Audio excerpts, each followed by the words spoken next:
Bisa. Selamat siang Bu Dia, terima kasih sudah meluangkan waktu untuk wawancara ini. Kami ingin mendiskusikan terkait penerapan manajemen berbasis sekolah di SMKN 3 Kimia Madiun guna memahami lebih dalam bagaimana sekolah ini mengelola sistem pendidikan secara mandiri. Sebelum itu kita mulai, marilah kita memperkenalkan diri terlebih dahulu. Kami dari Universitas Katolik Widya Mandala Surabaya, Kampus Kota Madiun, jurusan Pendidikan Matematika semester 4. Saya Aprilia Putri Wulandari. Saya Dora. Saya Fazil. Terima kasih, izinkan kami Selamat untuk datang. Terima kasih Bu Dia. Izinkan kami untuk melakukan wawancara ya Bu ya. Oh, Mohon tidak maaf. Iya, silahkan.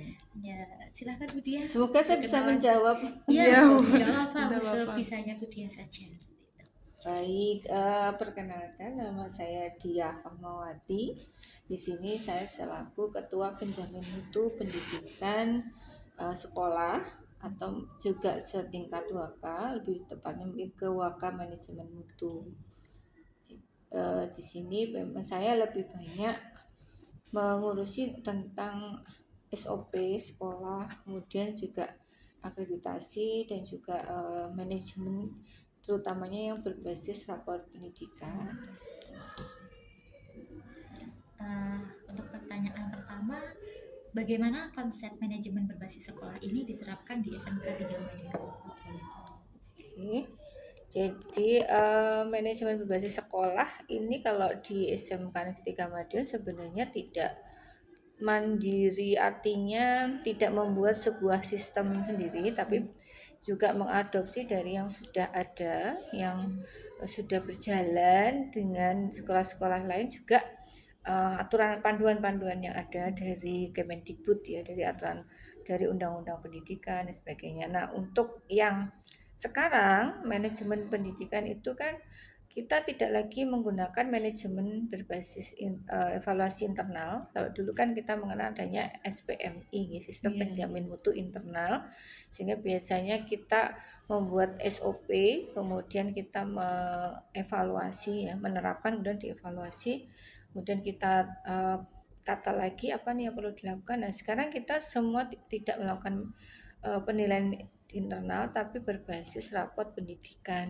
Nah, namanya adalah perencanaan berbasis data atau PBD ya, PBD kalau sekarang eranya. Jadi kita setiap tahun mendapatkan rapot pendidikan dari Kemendikbud ya, itu hasil dari apa nih ANBK, jadi apa sih, asesmen nasional ya berbasis kompetensi itu kok komputer itu yang isinya literasi, numerasi, kemudian juga lingkungan sekolah, dan juga tidaknya dari siswa tapi juga dari guru kan, yang kita juga mengisi survei lingkungan belajar itu setiap tahun kita mendapatkan.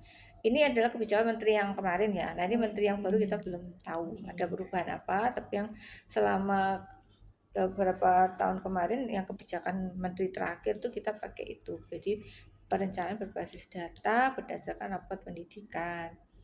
Tuh, jadi di rapat pendidikan itu kan nanti sudah ada rekomendasi-rekomendasi. Jadi apa yang kurang di kita? Apakah literasinya, apakah numerasinya yang kurang? Kalaupun kurang juga bagian mana yang kurang? Yang sudah baik mana, yang kurang mana?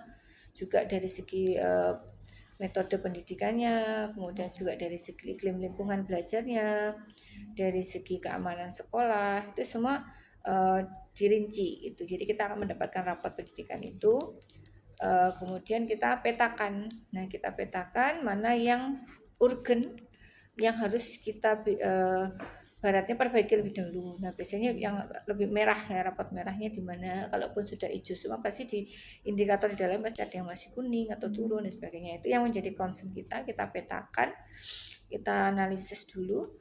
Jadi mana yang harus mau kita kuatkan, kita segera atasi.